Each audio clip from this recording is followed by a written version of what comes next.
Hello, ladies and gentlemen. Good morning, good afternoon, good evening, wherever, depending on where you are watching from. My name is Femi Ojo, talking to you about the update. You are welcome today. As usual, we always want to remind you why update. Update is a time for you to be able to know whom you are, what you are doing, what is expected of you, and what you are still working on. I want to ask you, what are you working on? Most especially at this time, whereby everything is on standstill. And what are you still doing? What are the things that you are planning to do? What are the things that you have left undone that you need to revisit? And that is why you have to have update. That's why you are on this show. That's why you are listening to this show at this time, or you are even for those of you who will be watching it later. And I just want to let you know, this program is just only for us to remind ourselves that we can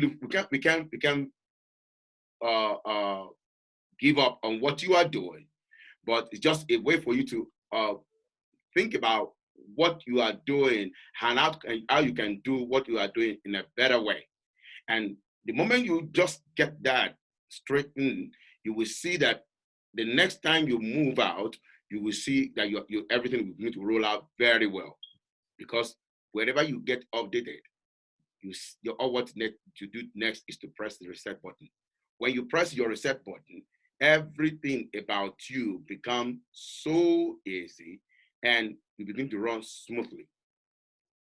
This morning, I have in the studio a wonderful young man, vibrant, and for all of you that are thinking, going into politics, or you thinking about what you can do to affect your community, I have in this house this morning my good friend. He's a barrister, even though he doesn't like to be called a barrister, but he honed it. But I just want to let you know, and he also contested for the governor of Ondo State. And ladies and gentlemen, welcome with me into this studio this morning, Mr. Laolu Adeyeye. Thank you very Good morning, much. sir. Thank you very much, Pastor Femi. It's a pleasure to be with you this morning. Yes. It's nice seeing you this morning, and I'm so glad, after so many years to get connected with you again. And it's been a pleasure, for you to, answering or honoring our invitation this morning. I just want to thank you so much for coming on this show. And I believe this show we definitely bless other people that are watching. And I just want to thank you and for this time, people creating this time for time to be on this platform. Mr. Adeyeye, I just want to check with you. People watching want to know, who is Michael Laolu Adeyeye? Thank you very much. I don't think I have many words to describe who my humble self is. My name is Michael Laolu Adeyeye. Some people call me MOA. Some people call me just Laolu, and some people call me Olaoluwa. They all refer to the same person. I'm from Akure in Ondo State, and Pastor Femi and myself spent a few years growing up together, in Ondo State, which is the connection between us. And beyond that, our families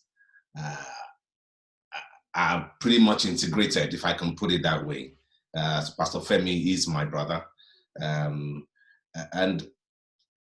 I have, we both are privileged to have a godly heritage, and that's been the foundation that we built upon to do whatever it is that we do today. I am married by the grace of God to a wonderful, enterprising, reliable, and dependable wife who has been my partner and co-laborer on the many journeys upon which I embarked. And we are blessed with 3 wonderful boys. Professionally, I trained as a lawyer and I practice as a lawyer. I am also a minister of the gospel in the Redeemed Christian Church of God. And more recently, I discovered that there was a need for us to come out of the pews in church and come out of our comfort zone and start to participate in the political process and to start to have a look into what happens in the sector that decides what happens to us and to our children and to posterity in the physical realm. I mean, we are all going to heaven. We are heaven bound, but pending the time we go there, I found a reason to start to look into what happens around there and the people who determine what happens around us. Yeah, while you are talking about that, I found it. I just want to ask a question there. You know, before now, we realize that people believe politics is not good for a Christian. So and what made you change your mind to get into politics? Put it this: growing up, I always had this thing about politics. Growing up. I'm talking of below 10. I was very keen about politics. Even academically, my strongest point was current affairs.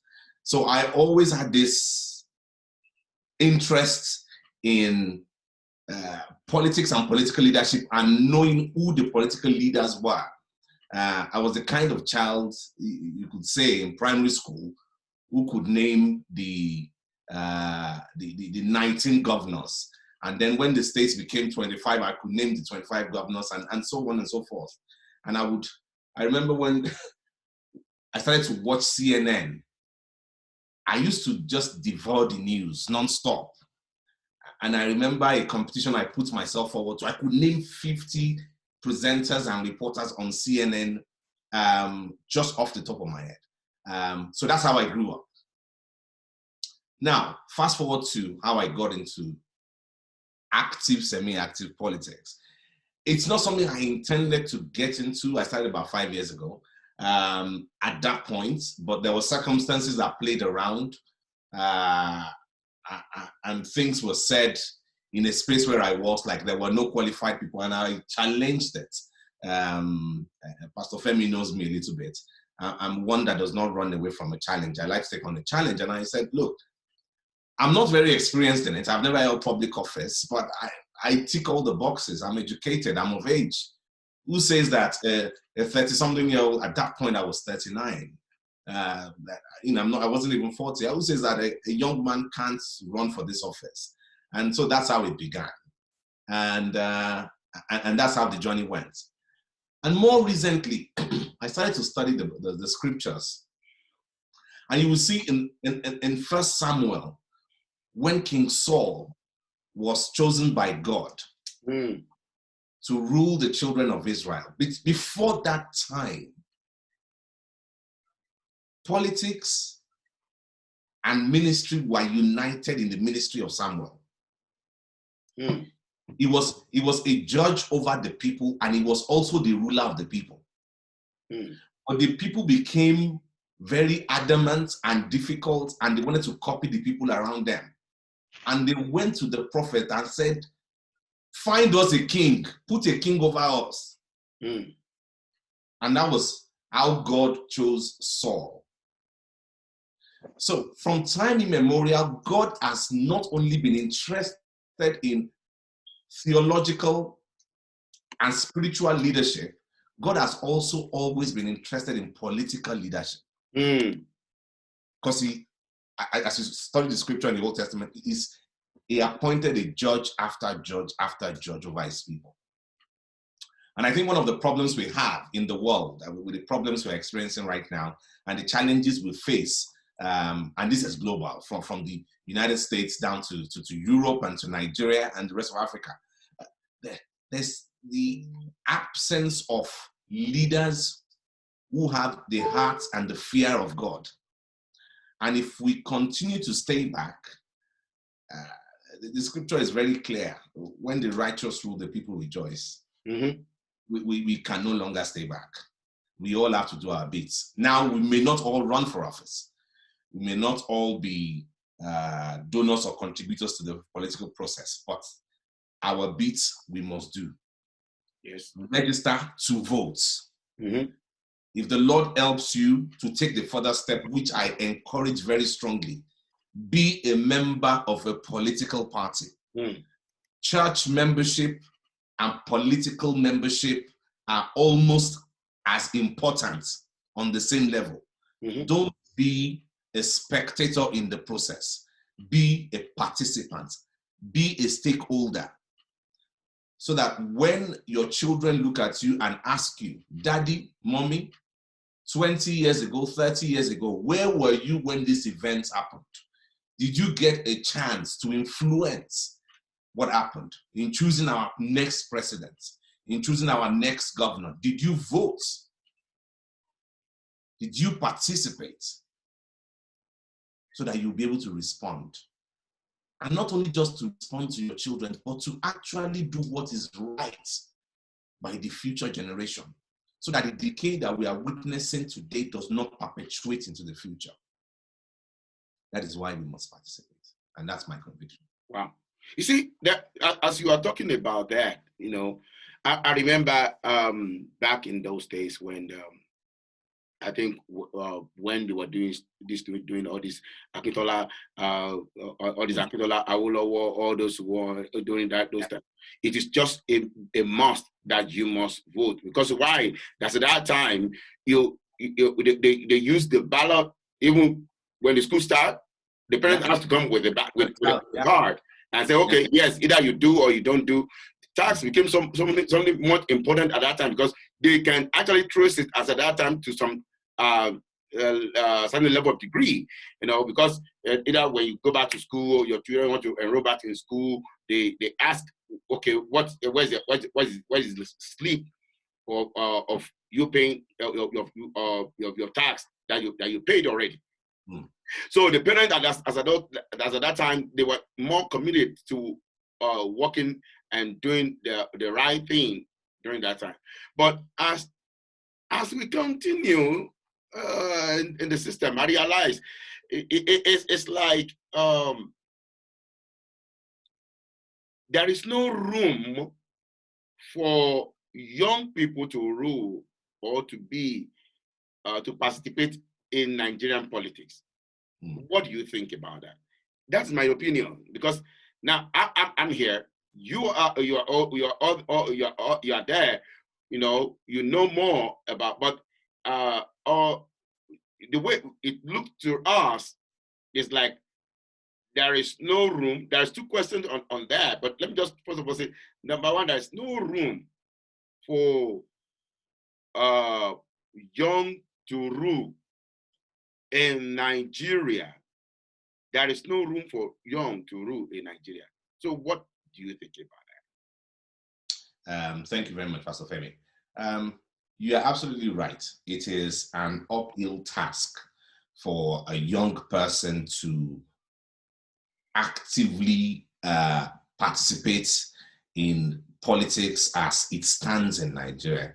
It is an uphill task because, I'll tell you what, number one, the process has been extremely monetized.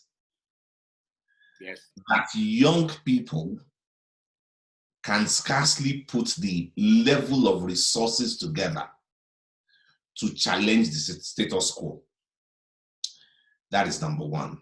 Number two, the environment, the factors at play are so disabling for young people that the little energy the little resource they have, they can only focus on survival.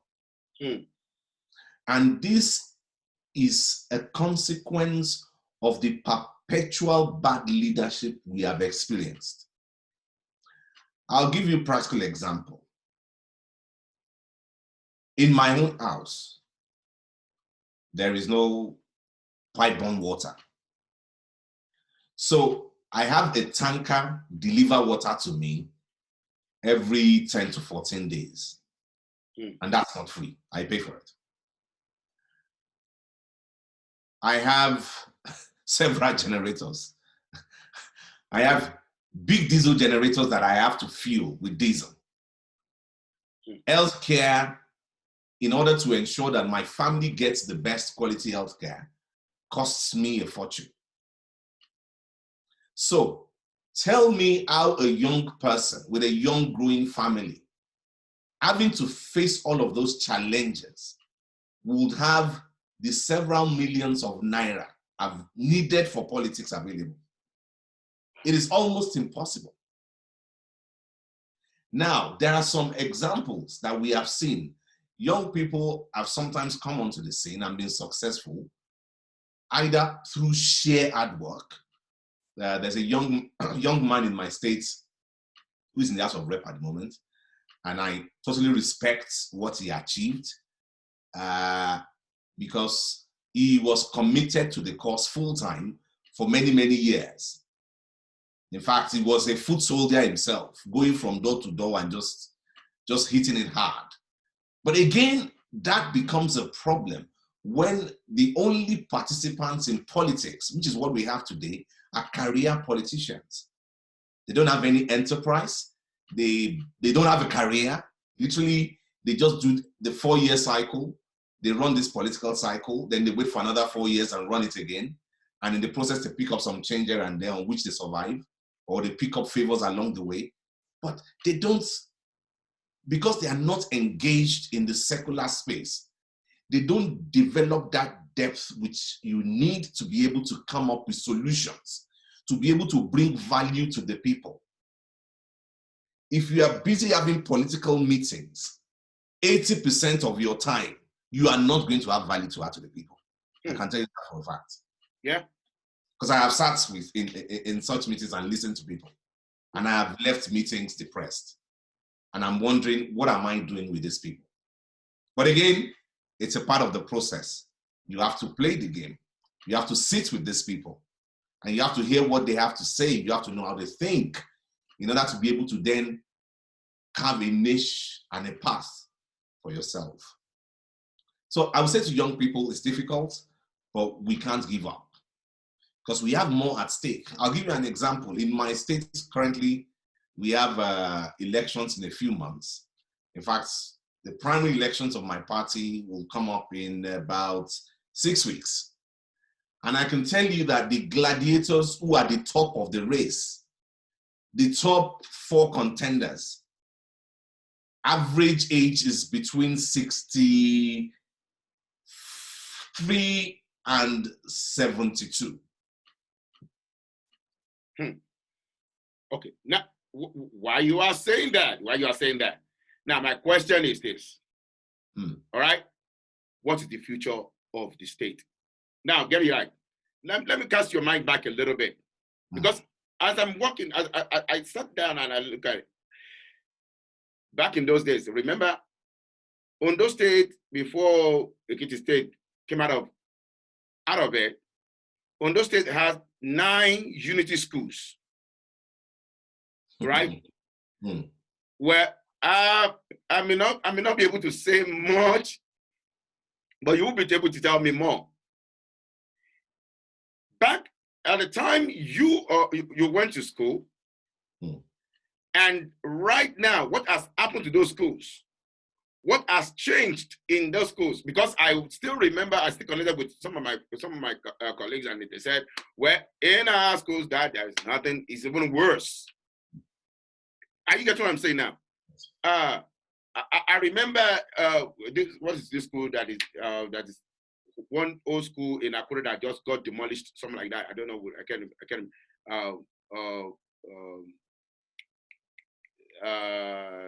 this school that just close to Adekun Ajashin on that Adeshida Road, something like that. This Queen's College. I can't remember the name of that school. Okay. But you see, all those schools back in those days, even with the current people that are contesting and doing all those kind of things, they don't have vision for any of those schools. They don't have any vision for anything that has to do with how to get everything ready. What I see so much in Nigerian politics is fatherism, money making. As I go there, it's not I'm not doing the work as people elected me into it. I work for it, and I want to make money out of it. It's a business thing, because no matter how much you put into a business, you want to gain back. That's why it's become do or die at fear. I get what I'm saying now. But how do I want to contest for Nigeria governorship, and at the same time, they ask me to get a ticket for unaffordable price, and I have to get it. If I get the money, that's for the ticket, and I still have to take care of some other, godfather and mother, father, and everything all around. Plus, I have to still, if you don't bribe people, if you don't give money to people, this constituency and that constituency, everything, you ain't going nowhere. And at the end of the day, you pay so much. Even when you get into the power, you still don't have any amount to run. Because that's one I see that. Even that's why all these old people that are controlling, they still don't get it. Now, my question is, why what should have been a solution? How can we turn the system around that people can actually that can change the mind of people? In American politics, if you look at the game very well, except if you're a bad person, I've studied it to a point that no matter what, after 8 years, you can't win. The other same party will not win after another this thing after 8 years, no matter what, because people want to change. Yeah. How can a party be ruling us for 16 years and they want to keep ruling as if it becomes a monopoly of the whole thing? So, and it all depends on people. But how can we change this same system? Thank you, Pastor Femi. You've asked quite a few questions. Education is a passion for me. It's a passion, and it's a passion that I discovered in my engagements in politics.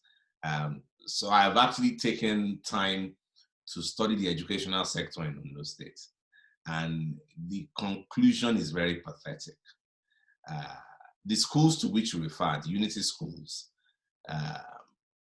when the states split, so some went to Ekiti and some stayed in Ondo State. They're still there, but will I send my child there now? The answer is a capital no. Am I happy with what I see? The answer is no. Consistently over the past 7 years, when you talk of the national standing of Ondo State in the educational space, we are ranking somewhere between 13th and 17th in the states, in the nation.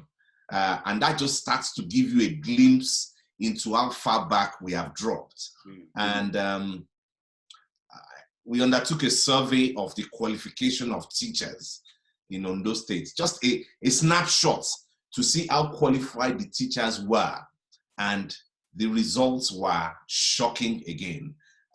Underqualified, out of date qualifications, teachers who couldn't teach maths the way maths is being taught in the 21st century, IT literacy and computer awareness next to zero. And then you ask what has happened to education? Education for successive governments has just been a sub-heading in the budget.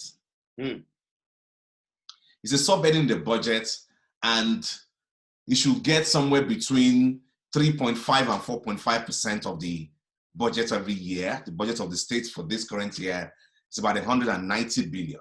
Education gets about 3.4% or 3.5% of that.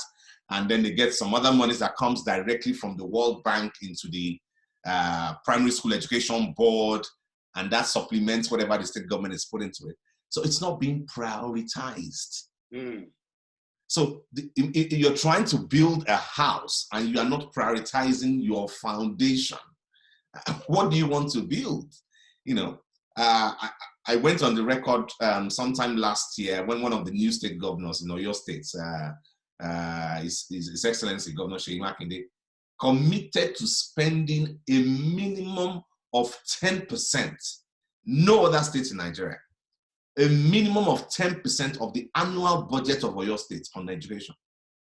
Because he found out that Oyo State was lagging behind in many, many sectors because education had not hitherto been prioritized. And until we start to have that kind of awareness, that education comes first, education impacts our infrastructure. We don't even understand infrastructure because we are not so educated.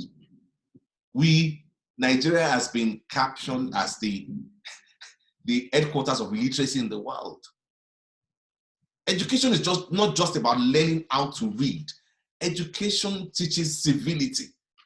It teaches a sense of duty. Its impact on our everyday life, on our economy, on whether or not we come up with solutions that then become industrialized, that leads to prosperity, it all boils down to education. People are falling off the bandwagon left, right, and center. I'll give you an example. Because of this problem I just identified about Ondo State not performing well in NECO and WAEC exams, the government before this one actually created a system where children were tested the year before SS3. And if they failed English and maths, they won't put them forward for WAEC, so that their statistics will stay good and the states will come up in the rankings. And so someone told me something, someone in Akure close to me. A young girl failed. She failed maths. Did it the first time, and then they made her repeat the entire year. She did it again, and she just couldn't break that barrier. And then she started to stay at home. Her parents started to think, what do we do? Should we find an apprenticeship to register her into? She can learn sewing or become a hairdresser or something, And this fellow was like, what is wrong with this girl? And said, she can't pass maths, so she's not been allowed to write the final school exams. And they were like, okay, can I see your other grades? Saw the other grades. The girl was excellent in other subjects.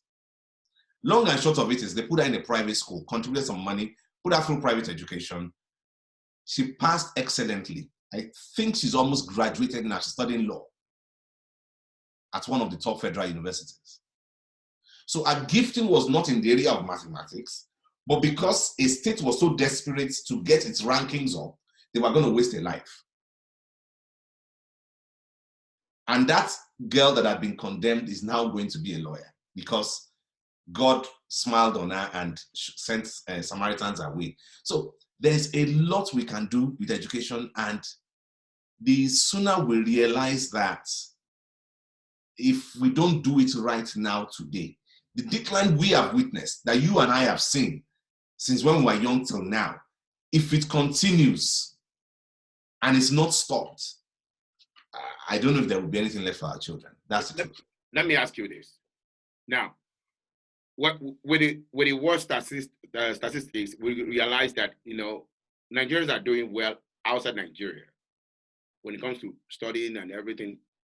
But I realized something that in Nigeria, we have too many,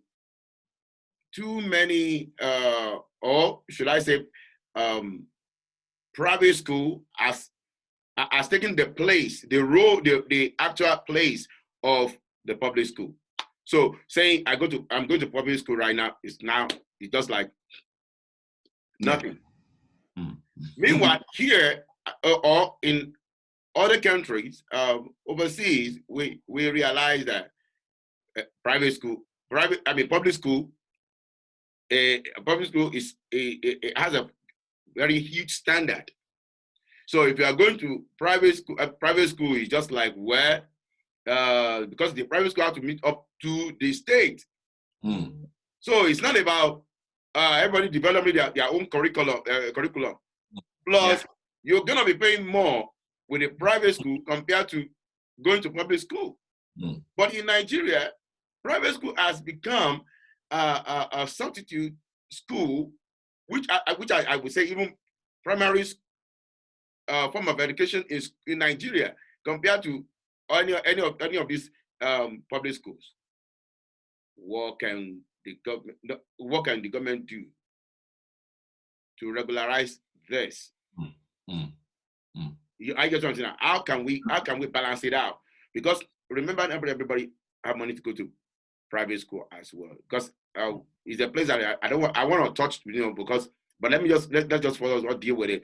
What can the government do to regularize both private schools and government schools? I mean, public schools. I should say. Mm. That situation you've just described is a direct result of the failure of governments for many, many years to prioritize education. Because the government saw education as just a line in the budget, the private sector saw a gap in the market, and then they filled it, and they continue to fill it, right from nurseries to universities now. We have a growing number of private universities now. Now, it's not very difficult. A few years ago in Rwanda, that was the picture. Private schools led the day. There were private schools everywhere you looked. If your child had to go to school, and a good school, an average school, it had to be a private school. And when Rwanda got its education together, the government decided that they were going to put all of the resources needed in education and turn their educational sector around. The so-called neglected public schools, they were rebuilt, they were resourced, both with material and teaching faculty, so successfully that they attracted a lot of foreign aid. The same aid that we are getting in Nigeria now, and we can't see the results. In Rwanda, the private schools shut down. Over a period of about a year or two, the private schools started to shut down one after the other. Because you could go to a public school and you could see children in classrooms with their own PC connected directly to the internet because they had fantastic broadband facilities. Yeah. Children in public schools, they were teaching them robotics and coding. Yeah. Which the private schools could not offer. So parents immediately withdrew their children and took them to public schools for a quarter, for a negligible fee compared to what they were paying before. So we can do it. We can do it. We talk about free basic education, which should ideally go on until a child is about 18 and finish secondary school. Yeah. And most states, including my state, unfortunately, we are playing politics with it. We are saying, okay, we are not charging you, just pay PTA of 3,000 naira per term. We are not charging you, the school fees is free, just pay PTA. And parents take their children out of school for 3,000 naira. The last government before the current one, they rebuilt a number of schools and did some, anyway. And they were charging 3,000 naira a term for those schools, these new schools that had computers and the walls were brand new and all of that. And next door, there was a school that was run down but was free of charge. In fact, there is one in Akure that was a laughing stock for a long time, just right by the state specialist hospital. Parents did not go to that school. They stayed in the free school next door because they didn't want to pay 3,000 naira. So the only way to turn this misfortune in our education around is to prioritize education, put in the right resources, refresh, reteach the teachers how to teach, get the right teachers into the classroom. Our so-called unemployment, let's review what should be the basic qualification of a secondary school teacher. Do we have subject specialist teachers in our secondary schools across the nation? How qualified are they? How often do we refresh their knowledge to update their teaching methods? How IT literate are we preparing our children for the jet age? While children in China are just basically doing robotics and artificial intelligence, we are still using chalk to write on the board. Wow. Do we invest in smart boards in our schools? Are they connected to the internet and so up to date with what's going on in the world? You know, so the investment is not negotiable. In fact, any government that is not ready to commit 10 to 12.5% of its annual budget in Nigeria today, any state government that cannot spend 10 to 12.5% of its annual budget on education to catch up with the lack is not a serious government. That's my view. Look, I have this opinion one time, and I said to myself, you know, that was time I heard about, you know, the Nigerian Senate, they get more pay than even United States president. And I wonder why everybody just running to go into that Senate, you know, after finishing your term as a governor, still getting retirement from the government, and still, you know, at every level, because every government office in Nigeria is like a luxury position. You have this mobile police. You have everybody around. You're going on the street. You kind of causing traffic because a chairman of a local government is passing. Meanwhile, nobody even sees you. You know, mayor here gets on the bus. Mayor gets on the bus here. Senate get on the bus. You know, when you see a senator going on the bus, you see, oh, is that a senator? It doesn't matter. They drive themselves. They don't have any convoy. As a matter of fact, I had opportunity to be in the government office one day. I mean, government mansion, governor's mansion one day in December. He invited me, and we went there. And by the time we got there, our governor's mansion, not like that one in Akure that, you know, is full of Alagbaka one that is kind of barbed wired, and everybody, you can't come close to that place 10 to 50 miles away from that place, with the police in like a prison yard here. I see it as a prison yard. It's a prison yard, yeah.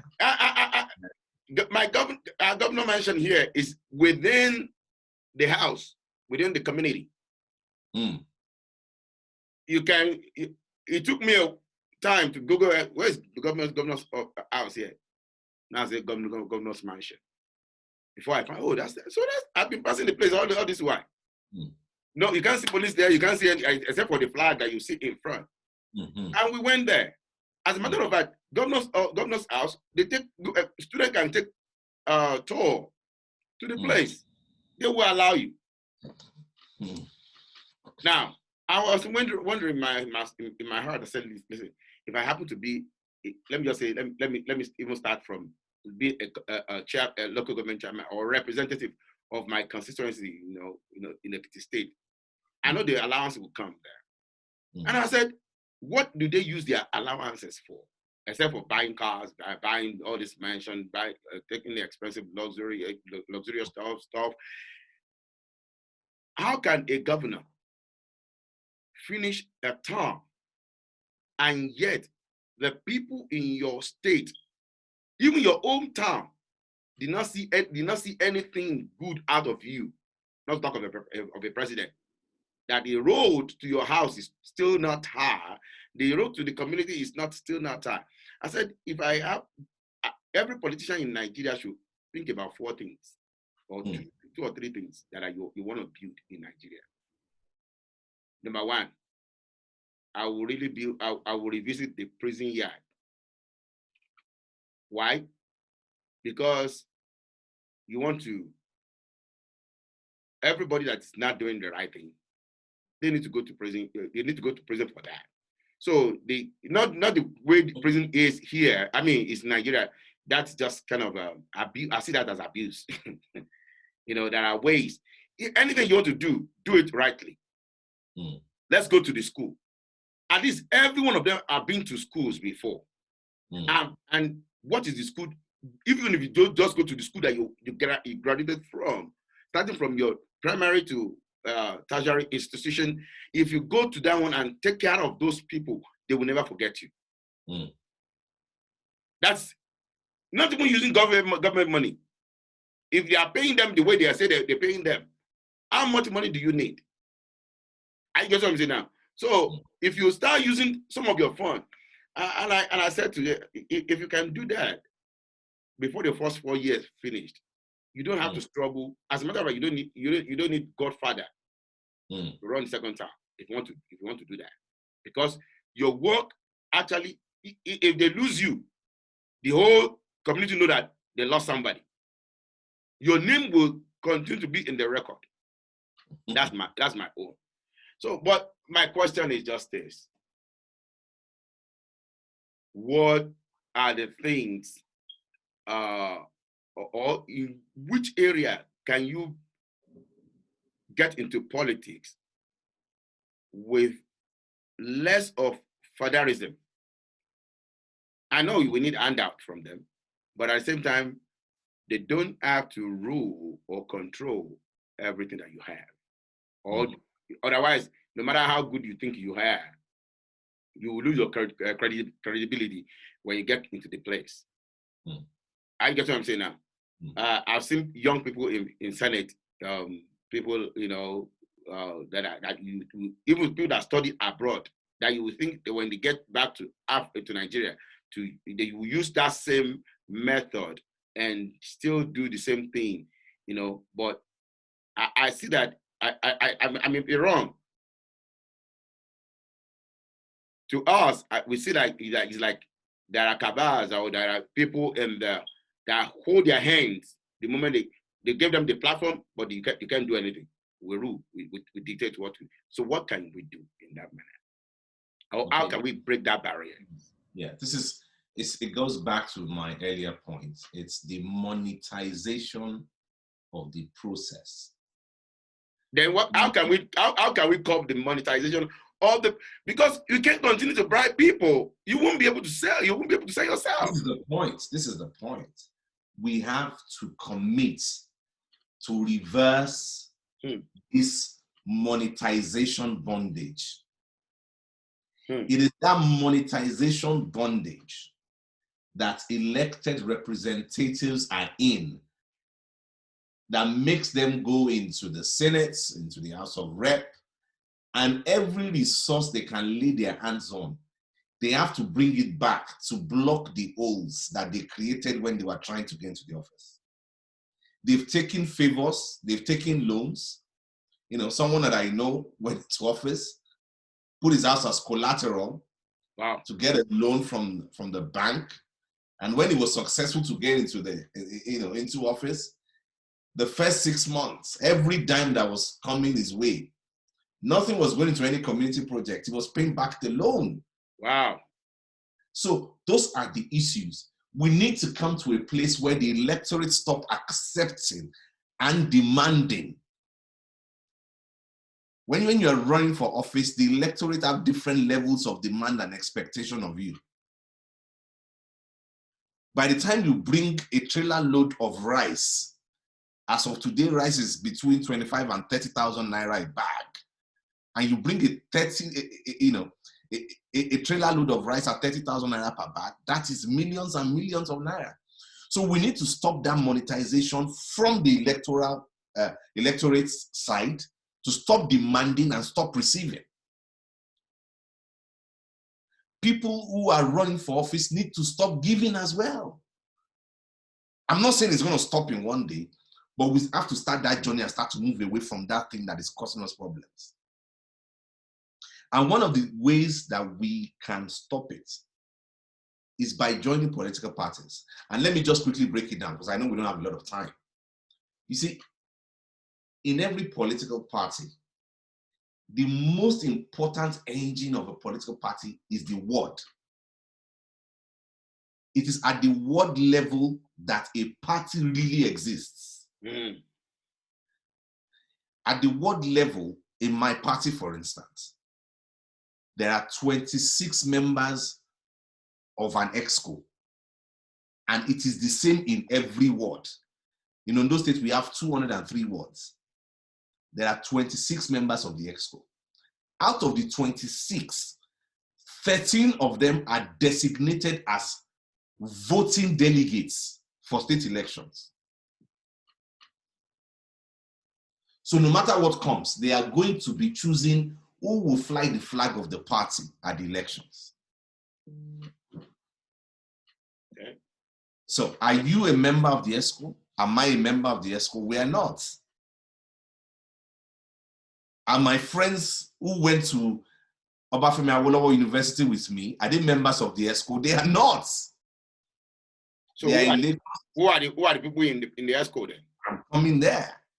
My friends are in Lagos, they're in Abuja, they're in Port Harcourt. The ones who are in Akure are trying to scrape money together to finish their 4-bedroom house. They are busy and they're neglecting that. So the people in the ESCO are the same people who have been around in politics and who depend on that political cycle. You will find that most of them are career politicians. And that is why I encourage people, if you are not happy with the politics that is going on, come off Twitter, get off Instagram and Facebook, and go and look for your ward level chairman and join the party, attend the ward meetings. When they move a motion, vote for it and vote against it. When you vote against it, tell them why you are voting against it. If there are enough people who have good intentions making noise, they will start to come into the ESCO level at the ward level. And they will start to make the right choices. Now, that will then cascade upwards to the local government level. That will then move to the state level. So when a candidate comes and says, look, we have primary elections, I'm not going to give you 500,000 naira each. And I'm not going to give you 100,000 naira each. I'm going to give you my word that if I get into office, within 24 months, I will turn the education sector around. And the benefits of the progress of the state, you will start to feel it in your own house. And because that candidate is not entangled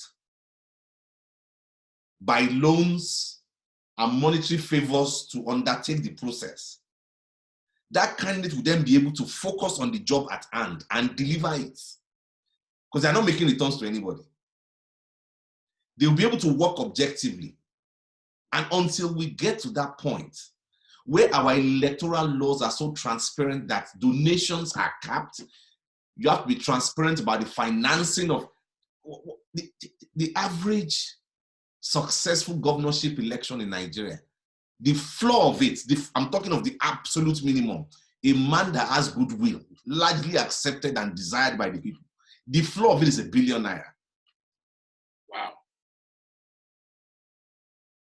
The flaw of it, I'm saying absolutely. Wow. So a man that is not so popular and wants to push his way can push way up to 5 billion and maybe a bit more. And that is what we have right now. So it is only about money. Absolutely. So we need to start to find a way to come away from that monetization. And that's the journey I'm on. And thankfully, I don't think I'm not the only one that thinks that way. So there are a few of us who are working in the background, and we are trusting God to help us to start to influence the system and start to impact the system. It's a marathon. It's not a sprint.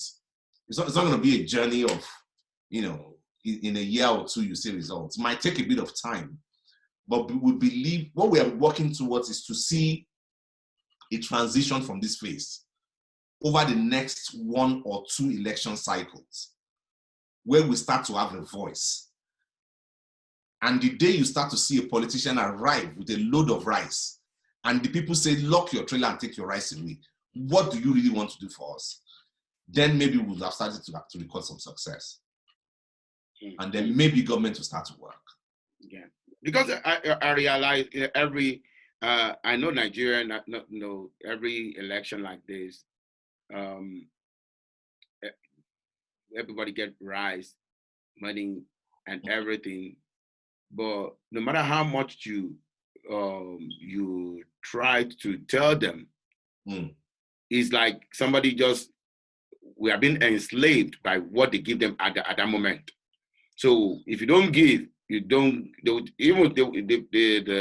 some people will tell you, what are you going to give us? Not just only promising us, just give us something right now as if that what you are giving them right now will solve their problem eternity. But unfortunately, just only for that moment. And now, when they now get the wrong person into the power, we are the one that also starts to complain, because you did not reject. If all Nigerians should say, no, we don't want money, we want people, we want candidates that can actually do this thing. I think it will get us somewhere, as we said. It will get us somewhere, because it's a thing for you to want to give me something, yeah, I will take it. Yeah. It's for you don't want to give me something, but for me to I even ask you. Yeah. If you don't give me, we won't get anywhere. Are you getting what I'm saying now? Yeah. You don't want to give, but and I said, okay, I'm promising my word. Just put me there. Now people now say, no, we put you there because we will not see you again. Give us something.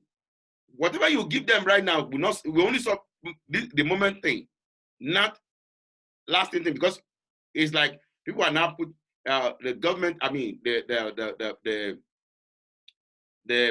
people in politics know who is going to be the governor or who is going to be in a particular position, because it's like they appoint themselves into it. Now, based on what you said, are there any time whereby people, we have this clique and people that actually appoint people, no matter what anybody says, you're going to be the next governor, you're going to be the next commissioner, no matter what. So because of the people that you said something about certain people that actually get election done, right? Now, irrespective of those ones, if the governor or the godfather of the party says this is who is going to be the governor, nobody can change it. If they treat their son or their daughter, nobody can change it. At what point are we going to begin to see new change? There are no people that can actually talk in the party. So it's at a point where people like you and me take enough interest in this political process, and we work effectively, strategically, in an organized manner in the background to educate the people. And when I say work effectively and educate the people in the background, I'm talking about we are doing charitable work, right? Where we're doing health outreaches, we are doing feeding programs, we are doing educational enlightenment programs, we are giving school materials. So we are sowing in the lives of the people so they are able to listen to us. And so because we already support them, and it's not just one person doing it, I'm doing my bit, you're doing your bit, we are coming together and we're having a larger impact. Then we can say to the people, this is what is going on. The reason why you are here on the floor is because of that small kilogram of rice that you received 12 years ago. That is why the last 12 years of government, nothing has happened for you. Yes. Then we can say to people, because you received 5,000 naira from that candidate, that is why he had to go into office, because on election day, he shared 500 million naira. And the first 2 years of government, he had to make his 500 million back. Yeah. If you don't want that to happen, we are not necessarily running for office, because it gets to a point where you see that the project is bigger than one person getting into office. But we believe that this candidate has the best interest. They have the credibility, the caliber, and the reputation to take us where we want to go. So we are going to go in this direction. And then when we start to sway things, we are swaying a very large Iroko tree. You start to sway it gently. At some point, you will gain momentum and you will push it down. Push down, yeah. And that is my belief. Yeah. What about the people that are in the church thinking, politics, is a dirty game, and I don't want to be in there.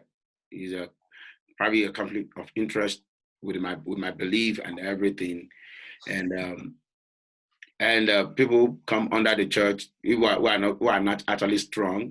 I've seen pastors that want to get into politics, and the church says, well, we doesn't have that much credibility, and they won't vote for that person. Sometimes we can be tribalistic, or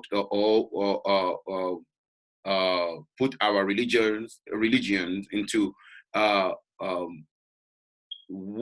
reality. What affect our life as well.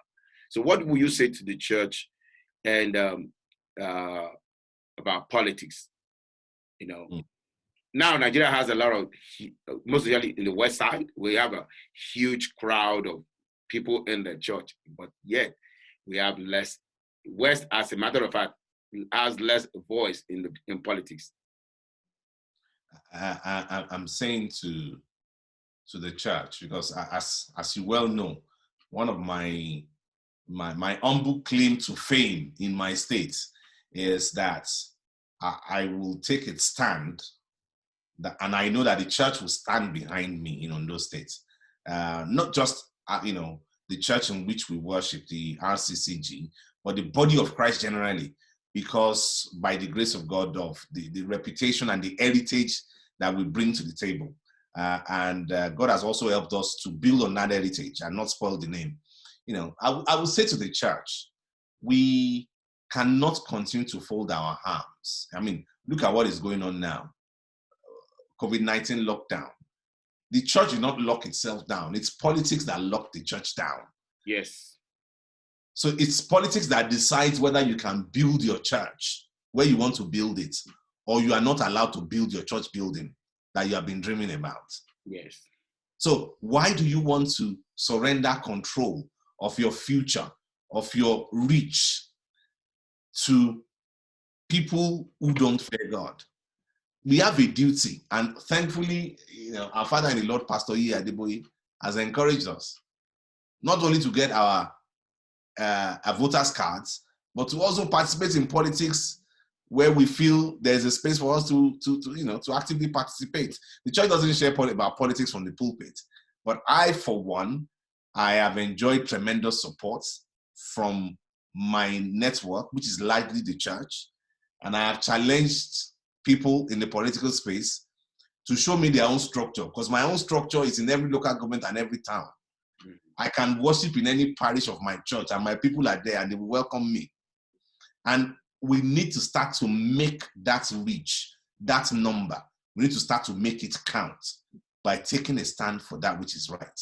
If all the members of Christian churches alone vote aright and don't take money and don't take rights, like we discussed earlier on, yes, we will make a huge impact and we'll start to go somewhere. Well, I believe by God's grace, I look forward to a day when the young folks will begin to rule Nigeria, in Amen. right, starting from the lower sector all the way to the top. Mm. I believe is a thing that's doable and attainable. And Mm. I know it's just, Rome was not built in that day. We still believe we can. The journey of 1,000 miles starts with Start. a step. So we have seen people, and we know people that have credibility to do this work. People like you. There are other people out there that they still have this passion. I'm encouraging every Nigerian, wherever you are. You've heard from Mr. Laolu Adeyeye about joining a party. Just before we close, is there any way whereby Nigerians in diasporas or any abroad uh, can also participate in the voting system? Unfortunately, currently in Nigeria, we don't have proxy voting like you have in the US Yes. and in Western countries. So you may not be able to participate in actually voting. But when these movements start to become very public, identify with us and join up with us. You can reach me, for instance, laoluadeye.com. That's my firm's handle. From there, we can point you in the right direction. Not just working with us, you can work with other people that you believe have credibility. If it's just to support them by giving, if it's to help them with social media outreaches, a gentleman who is based in the UK helped us during the last campaign by registering a website for us and hosting it and helping us to develop its content. We just sent materials and pictures. I mean, that was of great help. So that there's anything you can do to contribute. And don't forget what I said. It is he that pays the piper that dictates the tune. Okay. So don't say because you are not home to physically vote, reach out to your people. And if you're already reaching out to them and taking care of them, you can also guide them in their political choices, and they will listen to you because you're taking care of them. Yeah. So that's something I guess I would leave with people in diaspora. And hopefully in the very near future, we'll have a proxy voting and then you'll be able to vote even though you are based abroad. Yeah. So I believe we still have part to play in changing Nigeria and bringing Nigeria back to a new age, a new season, a kind of update that will change, transform Nigeria, and make us to be able to stand tall with other countries. Even there are other African countries that are not as big as Nigeria, and they are doing so well. Rwanda has left us in the dust. See, so you can imagine what is the population of Rwanda? They are not even up to a state. No. So when we just only claim giant of Africa with no teeth, no weapon, nothing, but we just carry the name. But we can still regain back the good old days. I remember back in those days where we go to school, they'll give you free books, free meal, everything. The books that you're going to use throughout the term is there. When tertiary institution gives a bursary, when you get to school and you still eat good meal, when teachers will teach you in a very good way, and you will know. Now everything is being bastardized, but we can still gain this thing back. Do you have passion to change your community? As you are looking at me, as you are watching right now, listen, don't wait. You don't have to be a governor to change your community. You don't have to be you don't have to be a senator to change your community. You don't have to be take any government post before you can change your community. Look into that same community and see somebody that you can help, that you can even send to school. That you look at facilities that you can build in that same community that will stand against and stand tall against any form of corruption. Don't let us just point fingers at government that government is corrupt.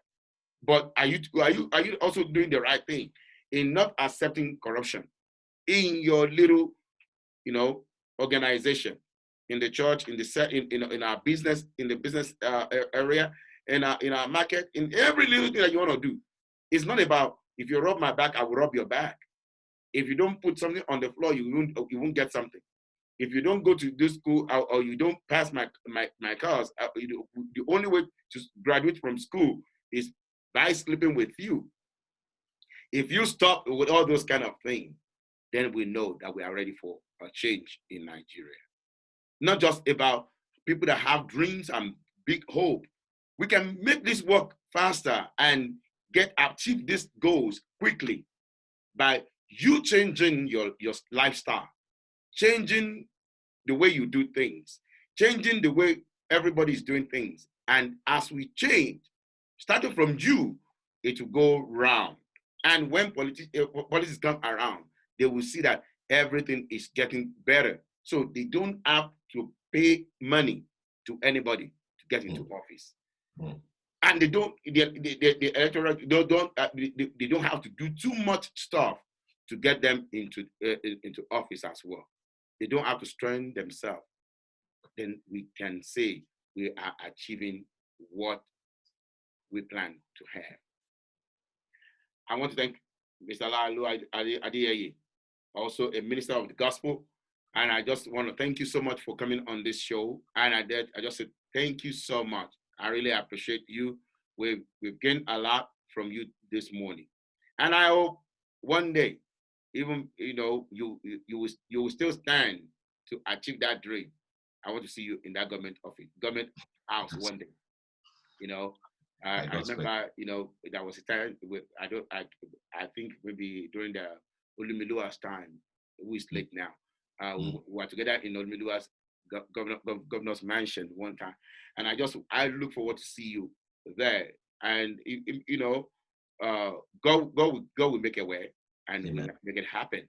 So thank you so much, Mr. Laolu, and thanks to all the technical crew that I know that are helping us at the background. Thank you so much for your work, and I want to say thank you. When next we call you, I believe you will answer us again. And